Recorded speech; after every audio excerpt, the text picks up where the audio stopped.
আল কোরআন বাংলা সূরা আন-নাস বাংলা অর্থ। আপনারা দেখছেন অডিও বুক বাংলা। সূরা নাস মক্কা অবতীর্ণ, আয়াত সংখ্যা 6। বিসমিল্লাহির রহমানির রহিম। পরম করুণাময় ও দয়াল আল্লাহর নামে। বলুন, আল্লাহর আশ্রয় চাই মানুষের রবের,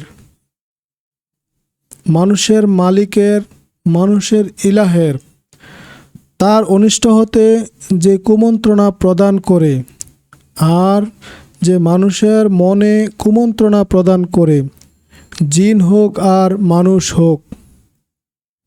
শানে নজুল সূরা নাস ও ফালাক একসাথে। বুখারী ও মুসলিম ও বিশুদ্ধ হাদিসে বর্ণিত আছে যে লাবিদ নামক জৈনিক ইহুদি তার কন্যাদের দ্বারা রাসূল সাল্লাল্লাহু আলাইহি সাল্লামের উপর জাদু করেছিল।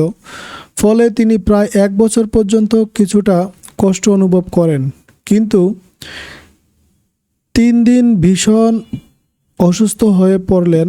তখন আল্লাহ জিবরাইল আলাইহিস সালামের মাধ্যমে ফালাক ও নাস এই সূরাদ্বয় অবতীর্ণ করেন।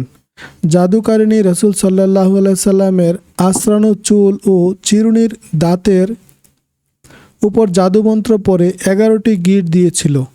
সূরা দুটিতে 11টি আয়াত আছে। একটি আয়াত পাঠে একটি গিরা খুলে যেত। এভাবে 11টি আয়াত পাঠান্তে 11টি গিরা খুলে গেল আর হুজুর সাল্লাল্লাহু আলাইহি সাল্লাম সম্পূর্ণ সুস্থ হয়ে গেলেন। আয়াত 6। খান্নাস অর্থ সে শয়তান যার আবাসস্থল, অভ্যাস হলো আল্লাহকে স্মরণকালে সে দূরে সরে যায় আর বান্দা গাফিল হলে সে কুমন্ত্রণা দেয়।